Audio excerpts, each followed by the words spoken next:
is exhausting to feel like you aren't good enough, not pretty enough, smart enough, strong enough, skinny enough, funny enough. Insert whatever you think you're lacking, just not enough. Our culture sure reinforces this message, and then I think it often packages the promised answers in the form of nutrition advice, weight loss promises, even wellness culture. I'll never forget when I was a junior in college struggling with an eating disorder. I was trying to find my footing in the world and really trying to figure out what the future held. I had really big questions like, what was I going to do after I graduated? Would my relationship make it? How would I support myself? All of these really big questions, coupled with our physique-focused culture, made it really easy to funnel my discomfort with the unknown future into my body. I remember hating my body so much that I didn't want to take it anywhere.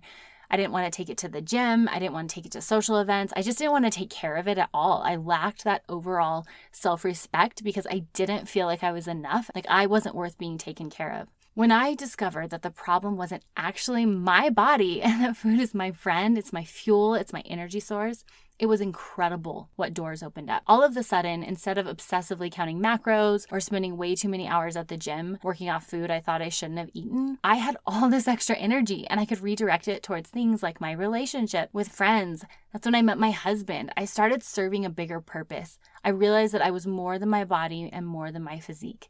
The absolute craziest and most ironic thing about this is that when I made this shift, it actually made me want to take better care of my health. I am now the strongest and healthiest I have ever been, and I got here by doing some of the things that I was sure would cause weight gain. You see, I had to detox diet culture first. Then I had to get really up close and personal with my values, my genetics, my biofeedback, and align that with my health and what the healthiest version of me looks like. Now I'm able to live in a way where food is my fuel source and my body is my values vessel. What is your relationship with food stealing from you? What's up, food friends? Welcome back to the show. I am your host, Jazz, and if you're new here, I'm so happy you are here. I am a body bully warrior, food freedom guru, nutrition nerd with a capital RD. Get it? For Registered Dietitian. I am here to help you become an empowered eater. I'm dishing out nutrition fun with a side of science as we learn how to let go of guilt and that all or nothing mentality. I'm an eating disorder and insecurity-filled girl turned energizer bunny who just has an insatiable appetite for life. I'm a speaker, founder, and certified eating disorder and sports nutrition specialist. I'm fueled by faith, delicious food, and lots of fun. I am in your corner cheering you on because I know you have this inner awesome and we just need to fuel it right. We need to fuel it with the right food, the right mental thoughts, the right relationships. I'm here to fuel your awesome with the nutrition info that supports you, empowers you, mental strength training, and confidence that radiates regardless of your body shape. This show is for the woman who wants to eat healthy but doesn't quite know what that looks like. The girl who's trying to break up with diet culture because she finally realizes there is no such thing as a perfect body, but also kind of scared that if she lets that go, she's settling. The mama who's trying to take care of herself and feed a whole entire family all before running out the door at 7 a.m. The college grad trying to get her feet on the ground and wondering if being healthier or skinnier or prettier would help. And the superwoman out there who is absolutely crushing life but still feeling like it isn't enough. Oh, girls, the struggle is real. But you know you hold an inner awesome, and I know you know this because you're here. You downloaded this podcast, you're listening, you're tuning in. So if you're ready to be the healthiest version of yourself, here we go. Food freedom means food is just food, and you can channel that energy you used to use to obsess about food in your body, like all that, changing your outfit 100 times or weighing food over and over. Now we take that energy and we can channel it towards serving your purpose, your family, your work, your inner awesome. It's so crazy how there's this ripple effect when we allow ourselves to be the healthiest version of ourselves. Our family feels it, our work feels it. Girls, the world needs it. I'm stoked to be in your corner. Be sure to connect with me on Instagram at JessBrownRD or check out all my resources, JessBrownRD.com.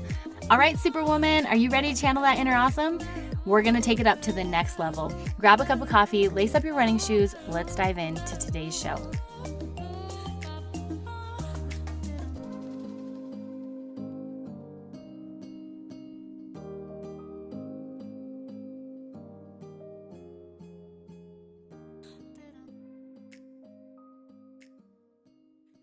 What's up, friends? I am so excited to have one of my friends and colleagues here on the show today. I've got Mike Doran. He has a degree in nutrition. He is currently pursuing his master's and his certification as a registered dietitian. He's a level 1, level 2 precision nutrition certified nutritionist, a functional range conditioning coach, National Academy of Sports Medicine certified personal trainer, And that's just like the start of his list. He's got a long list, but we narrowed it down to that. He's got experience working with professional athletes, football players, basketball players, soccer players. I mean, you name it. And he brings a killer shoe game. That's one of the things I first noticed about Mike is he's got these amazing kicks. And I kind of want to start with that, Mike. Welcome to the show. How are you doing, guys? So on the shoe, note, it was so funny. My husband, it was like probably 2.5 years ago for Mother's Day, he got me Nike Low Dunks, which I didn't know what that was, but I just thought these were super cute. I love it. Well, I wore them, and I walked in, you were like, those are some sick shoes, Jess. He's got some good recommendations for you relative to shoes. Well, I guess so. I get more comments on my shoes now from men than I've ever gotten in my entire life. Oh, that's fantastic. Yeah, I'm like, oh, he keeps me cool. I like this. And now you have a little bit of an obsession with shoes. That's my negative vice right now. That's my mini addiction. How many do you have? Like, honestly. 70. What? 75 to 80 pairs, give or take. Do you have a whole closet? Yeah, I have an entire closet, all in clear shoe boxes to display all of them. Spoken like a true shoe lover. Well, I'm really, really grateful you're here today, Mike.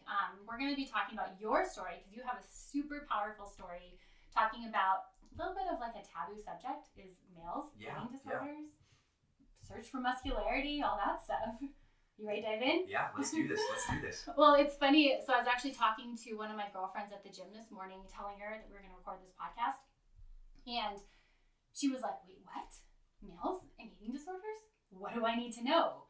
And she's got 3 boys. I've got boys. And I think this is a question a lot of like moms, aunts, teachers, we don't think it happens in men. And we just don't think it's an issue. Right. And that's not really true, right? Not at all. I believe there's this societal stigma that men aren't supposed to have these eating disorders relative to maintaining an ego and that masculinity needed, which is also, in my opinion, the reason why they tend to not want to seek help when they start falling into those patterns. Yeah, I totally agree with you. I think it's probably the most gendered eating disorder, or actually the most gendered psychiatric disorder. It's like we just think women, yeah, it's natural. We struggle with body image, but males, we just don't really talk about it. Right. I feel like the male human body has this mentality that's relative to function and purpose, so we don't actually play into weight and body image, even though that's something that males think about on a regular basis. It's just not something that's ever talked about. Yeah. And over time, you think that can become disordered? I think it become obsessive, which in turn becomes disordered, for sure. Gotcha. Yeah, so one of my interns, she actually pulled some research for me, and according to like the last 5 years, there's been a dramatic increase in males with eating disorders and certain behaviors, and they're actually finding that certain behaviors are more common, if not just as common in males as they are females. Totally believe it. I do too, but they're not showing up in the treatment center, right? Like, because I've been working in an outpatient eating disorder clinic for over 10 years now, and I can probably count on my hands how many males have walked in. I'm convinced that they tend to mask it. Like, they don't want others to know that because, again, that's them allowing that vulnerability that then still plays back into the social norm of how a male's supposed to act. Right. It's not socially accepted. Right. And I think it's also, like, one of the primary differences is, and correct me if I'm wrong, but, like, for males, when it comes to disordered eating, it's like a drive for muscularity, whereas females, it's a drive for thinness. Yep. And that drive for muscularity is much more normalized in our culture. Even though it's still body image. Yes. Even though, that's a good point. But it's not all bad, right? Like, we're not saying if you're trying to be more muscular. Like, I feel like I can almost make the argument that a lot of males having eating disorders, it's more on the side of orthorexia, where they're trying to almost eat too healthy because they're so obsessed about gaining that muscle mass or looking the way they want it to look. Right. Like, it just gets so obsessive that it impacts other areas of their life. And it's like they're never satisfied either, right? Right. Yeah, I'm just thinking, so I've heard like the buzzword superhero syndrome. Have you heard that one? Yep. Yeah. But I'm thinking like my son's Halloween costume, he's going to be Robin. My kids are being Batman and Robin. They're so cute. I love it. Yeah. But they both have like massive muscles built into their costume, which is like great, right? But I don't like the kid female costumes don't necessarily have like adult women parts built into Right, their costume. right. And I'm almost curious, like, what opinions they start to develop relative to maybe seeing themselves in the mirror in that costume. Yeah. And does that create something in the future? Ooh, yeah, good stuff. Okay, so I want to dive into your story. Okay. Because you've got a cool one, and I actually haven't heard the whole thing, so I'm excited to hear it. So let's start. Tell me just about your relationship with food as food and your body as a teenager, and like how that morphed over going into your 20s and as your career started to take off. Yeah, so everything for me started specifically around like 6th and 7th grade. I was a little, not necessarily obese, but I was a little bit overweight for my age. And at the time, there was that big social norm about limiting fats.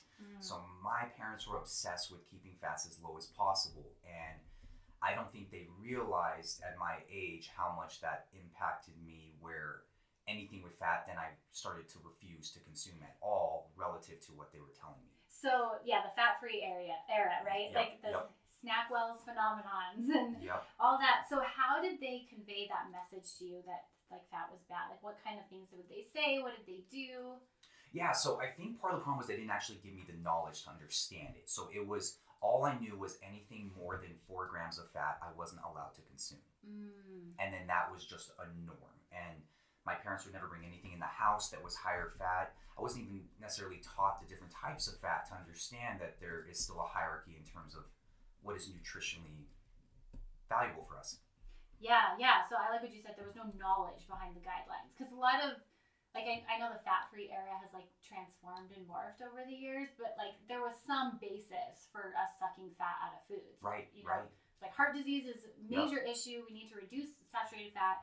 So this thought of, like, not having foods that have more than 4 grams of fat, like that came from a nutrition knowledge, right? That came from, but it was never conveyed to you. It was never conveyed to me. Okay. Right. And then just this idea too that in general, the fat we consume is the fat on our body.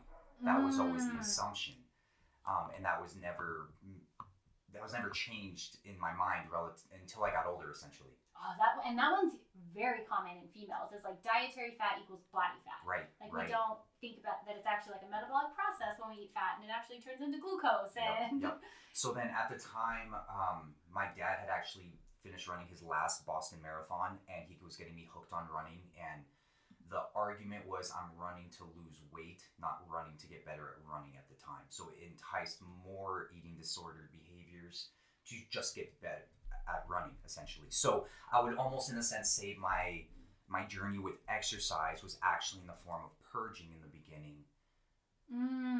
Like it was a reason, there was value behind it, but not for the sport itself, but to lose weight or to look a certain way. So very similar stuff that females experience. 100% the same. Yeah. So, and you mentioned exercise purging, so that might be new to people that are listening. Yeah. So tell me a little bit more about what that looked like for you. Yeah. So, well, basically, I was anorexic for the first 3 or 4 years, and doing, and then when I started getting into running and stuff, sport became like my reasons for eating were all around exercise. So if I wasn't active, I wasn't going to eat. Okay. So then it started using this idea of expelling calories through exercise, which then led me to actually becoming bulimic for 2 or 3 years, not truly understanding that was actually a problem. And what I found very fascinating being a male was I would even bring some of these behaviors up to my parents, and they were unaware. Like me being the male, it's like, oh, that's not a big deal, like you'll be fine kind of thing, as opposed to understanding that truly is a problem, no different than a female. Gosh, that's so fascinating to me, because everything you just said is like exactly what we see in females, right? Like I relate to it too, where it's like, okay, you got to earn your food. Yep. You know, if you don't work out, you don't deserve to eat. Dietary fat equals body fat. If you overeat and you don't burn enough calories, you got to get rid of the food in some way, whether it's exercising more or purging. And it's just kind of that like insidious progression of disordered behaviors showed up exactly the same in you as it does in our females. Yep. But then when you brought it to your parents, they even were like, gosh, yeah, you're going to be fine. Not a big deal. And then it became almost like this negative cycle that led to me continuing to follow these same patterns, which then obviously through the restricting, and even if I wasn't throwing up, it would still lead to then me binging because I wasn't eating enough calories throughout the day, even though I was being as active as I was being.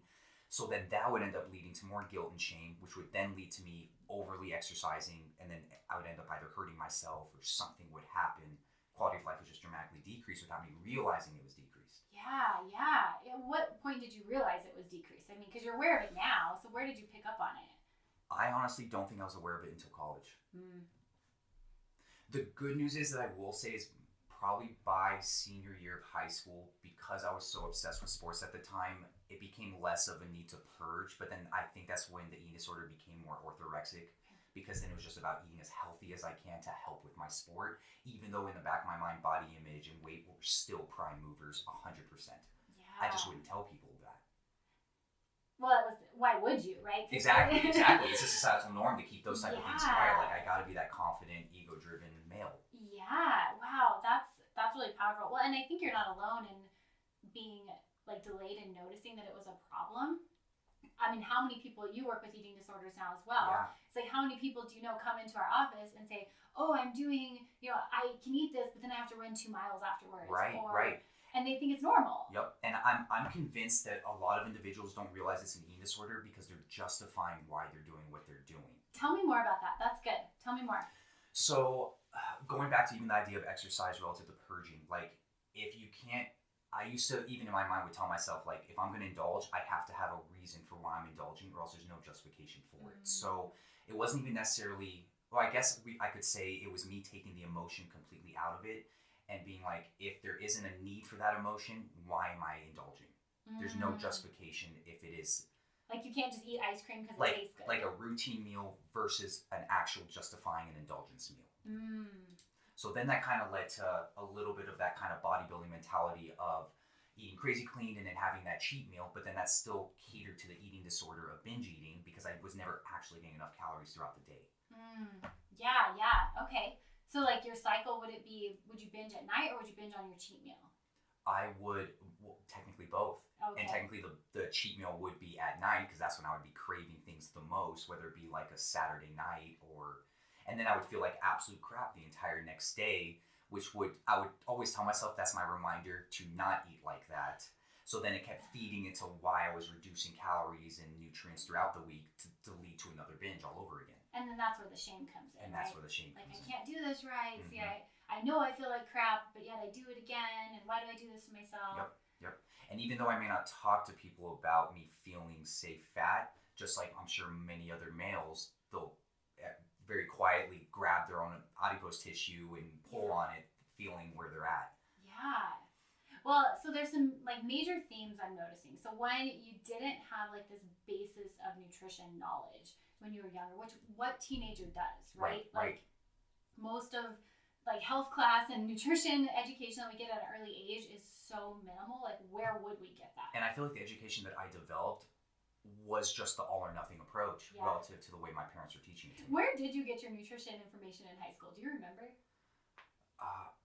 From my parents. From your parents? I think it was just from my parents, but even then, like, I'm very much convinced that my own father had an eating disorder, so the same traits he would tell himself is what he was telling me because he couldn't control his own appetite given how active he was. So you're just picking up on his patterns. Yep. I was just wondering because, like, for females, most of us that were raised in the 90s are like, oh, Cosmopolitan magazine, told me to eat 1,500 calories, and so I was like, where did guys get this information? Yeah, I think it was just from my dad. Like, I remember in like the 6th or 7th grade, my dad started introducing me to protein shakes, and then that started to be my only meal of the day if I wasn't active or little things like that. Yeah. So then not only was I not eating enough calories, I wasn't having enough nutrition in general, good quality food. Right.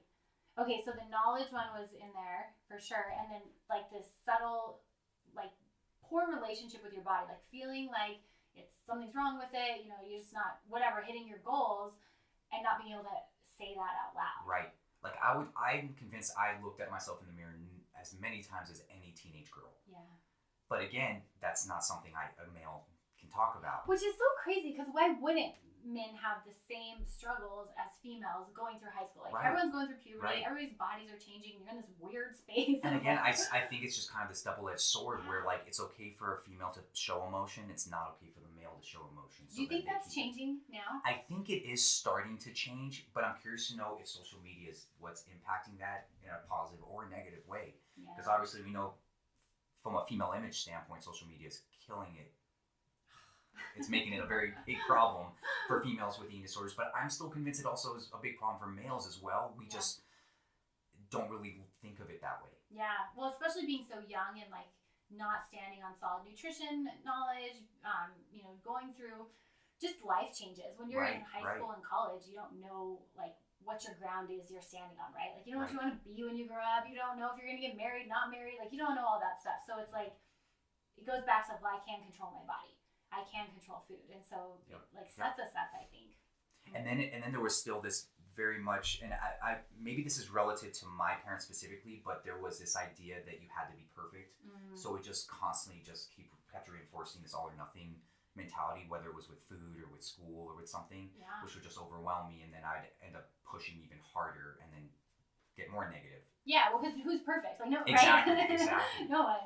So how did this change, like, as you realized in college, okay, this is an issue, like, it's not normal to throw up, right? Which is, I totally relate to that. And I know I shared my story in the first episode where, same thing, like, I just kind of started doing it and became bulimic, and But even kind of speaking on that, at the time, I didn't really think I was bulimic. I didn't realize, like, I'm like, oh, it's not severe as... We always justify I'm trying to justify it all over again. Yeah, we always do, because we never think we're going to be the one that has an eating disorder. Right.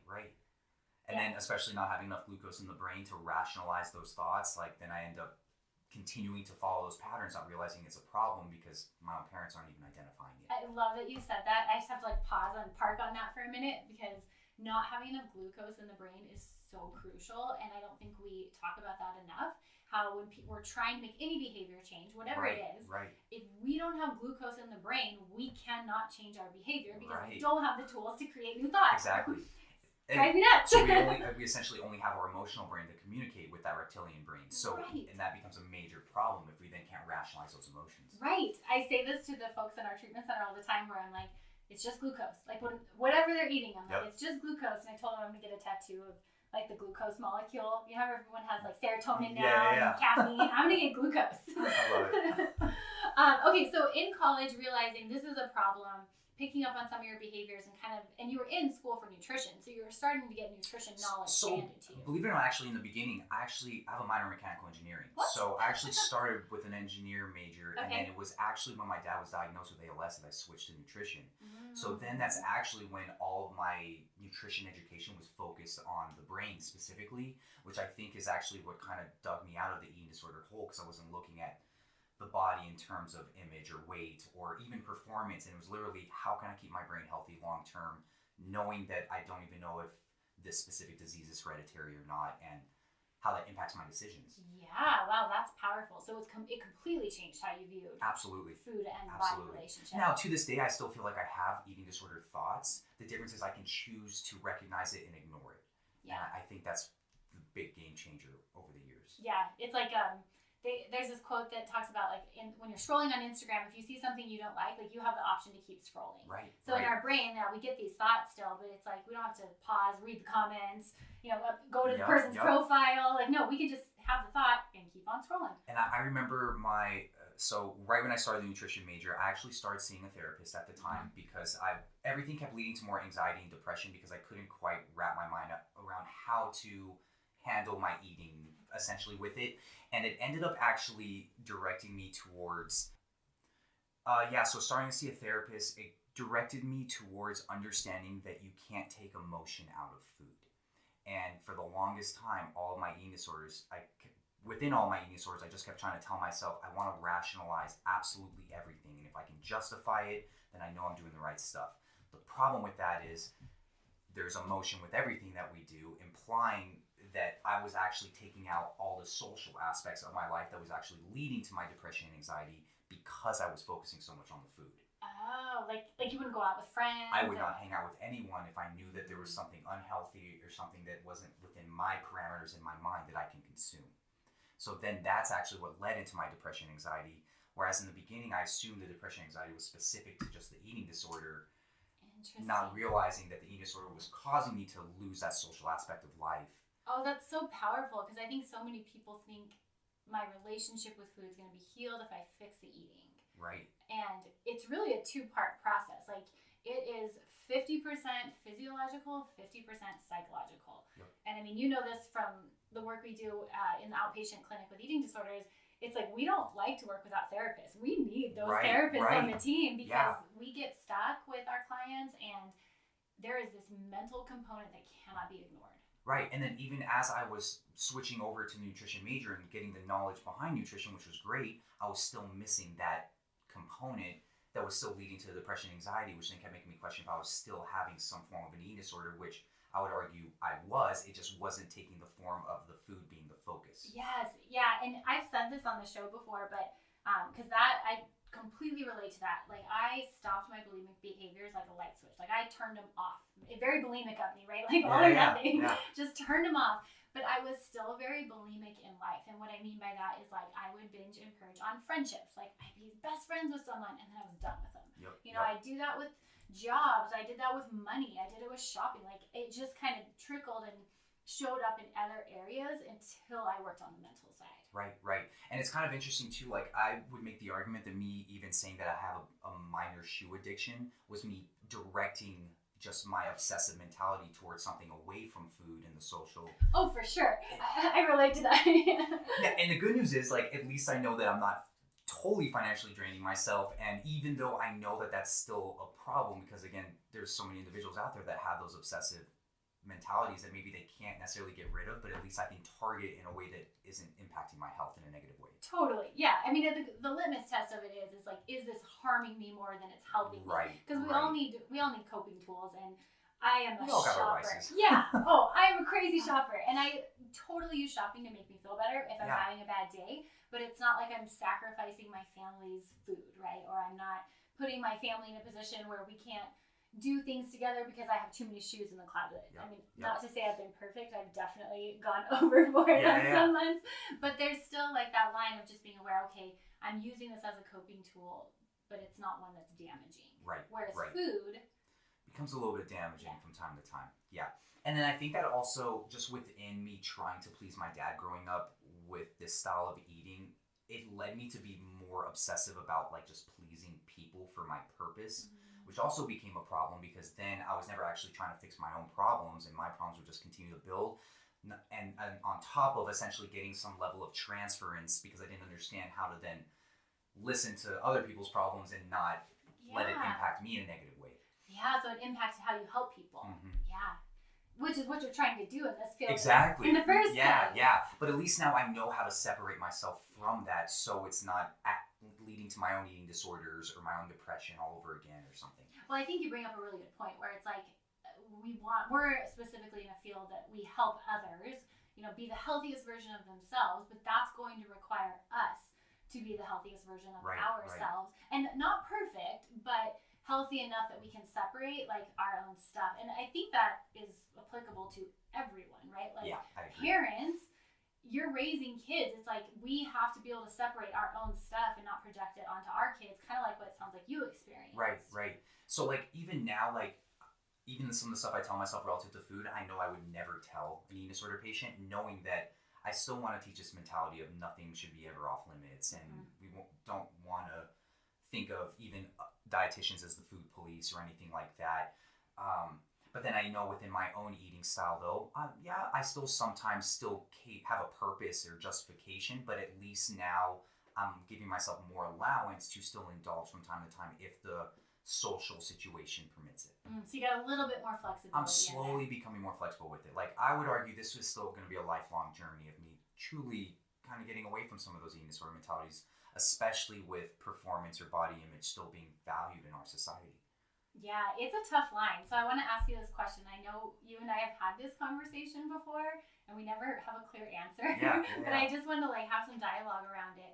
And that's, where do you think this line is between like discipline and drive to be the healthiest version of yourself versus the unhealthy orthorexic obsession with food?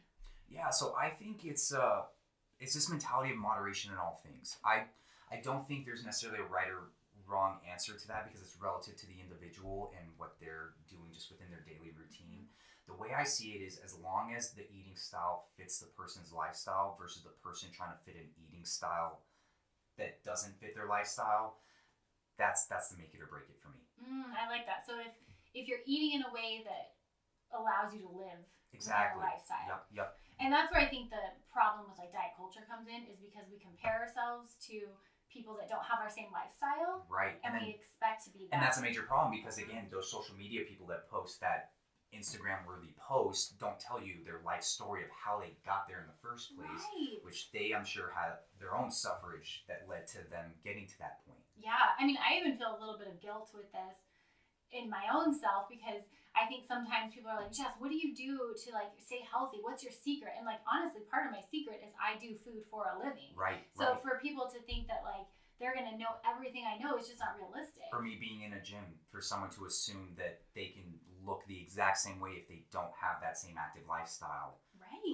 That's huge, for sure. Yeah, we got to know our parameters and our capacity and our resources, and be clear with that and not expect ourselves to. And even right now, even though I feel like I'm still more towards the orthorexic side, I would make the argument though that because I know how food makes me feel and how busy I am in my day, I'm actually eating to not feel like crap. So maybe I do eat a little bit cleaner than the average person still, but it's actually, at least there's a justification for it, so I can get through my day. Well, and that's not a disorder justification. Exactly. Yeah. And that's part of just getting older. Like, and just understanding how food impacts us. Yeah. And just staying aware. Yeah, and you just, there was this other quote, I'm such a quotes person, but it was like, being in your 30s is waking up going, am I hungover? Oh wait, no. I just, like, you do get to this. It's so true though.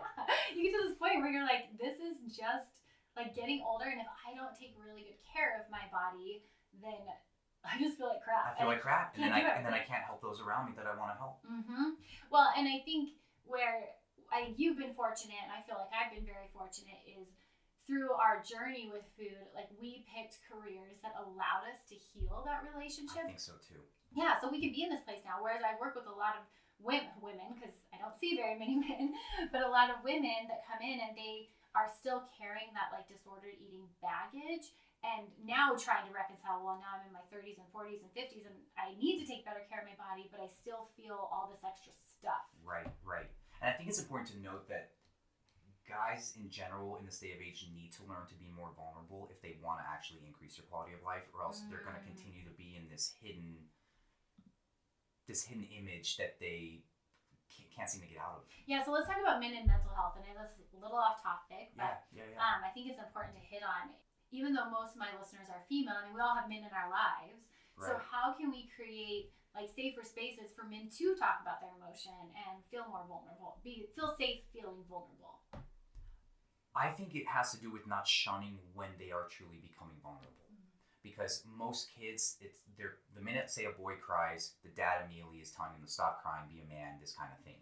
And I think it's those words, essentially, that parents need to start getting away from to show that there's acceptance and allowance for a male to be as vulnerable as that said female. So, like, if my boys start crying, embracing that? What made you feel that way? I think it's embracing it.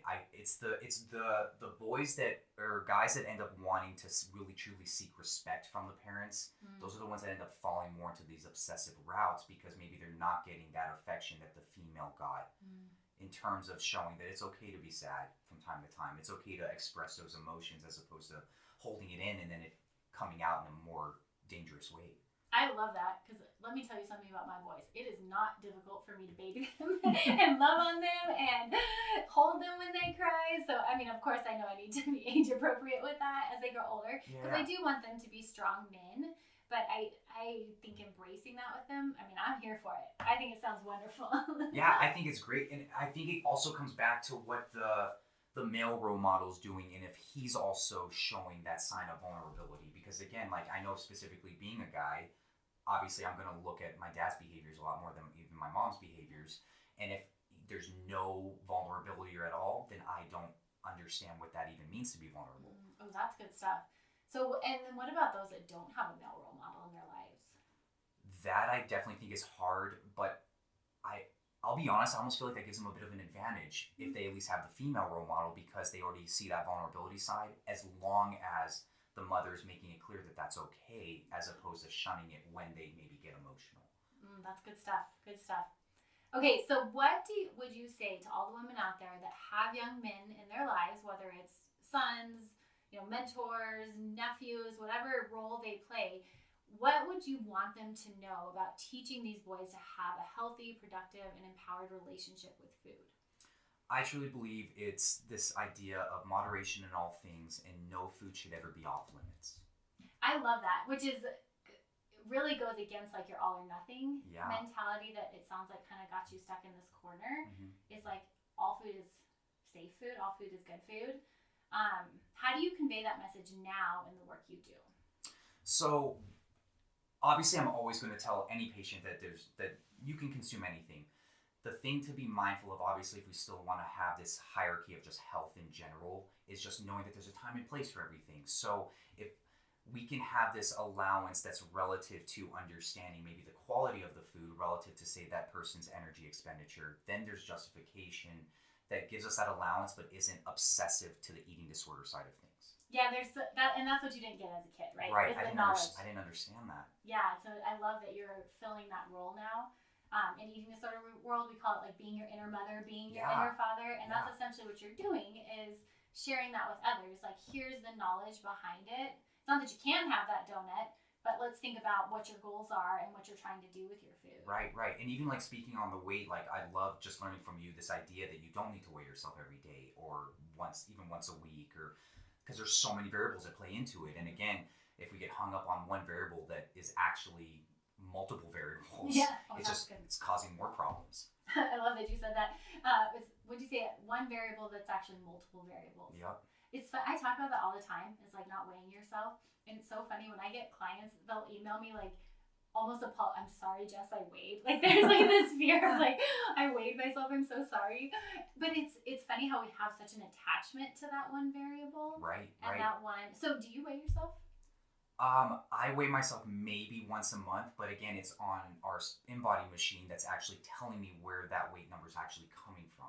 Because again, and maybe this goes back to me being a guy and that masculinity, is I want to see if it's coming from muscle versus fat. So I actually care more about the body composition than the weight itself, because at the end of the day, when I was restricting myself, I was creating a smaller version of myself. So I was still just as unhappy because I wasn't actually aesthetically leaning out. And it's through this understanding of the ratio of our macronutrients in food that we can, weight doesn't need to be the end goal, and the end goal can actually be body composition that's still fueling you with enough food. Well, again, it's like this underlying theme of nutrition knowledge versus fear.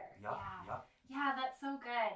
Well, thank you so much for sharing your story and your journey. I think it's really cool that you're like being this voice in the male community to say like, hey, it's okay to say these are problems. It's okay to say you struggle with this, because obviously it's needed. Right. And I hope that anyone listening can actually accept the fact that it's okay to feel vulnerable at times, and that's not a bad thing. So good. Well, thanks for coming, Mike, and can't wait to see the next pair of shoes that you get. Of course, looking forward to it. Thank you so much for joining me today. I hope it strengthened your food journey and empowered you to live boldly in your body. Real quick, sister, before you go, if you liked today's episode, the best way you can thank me is head on over to iTunes, Fuel Her Awesome Podcast, leave a review, and subscribe. Then take a screenshot and share it on your social media. Don't forget to tag me at JessBrownRD. And if you're looking for more resources, be sure to check out my website, JessBrownRD.com. I've got info on my e-course, Fuel Her Awesome Food Foundations, my 10-step ebook on how to beat body bullying, and so much more. I cannot wait to chat with you babes again. Until next time, cheers and happy eating.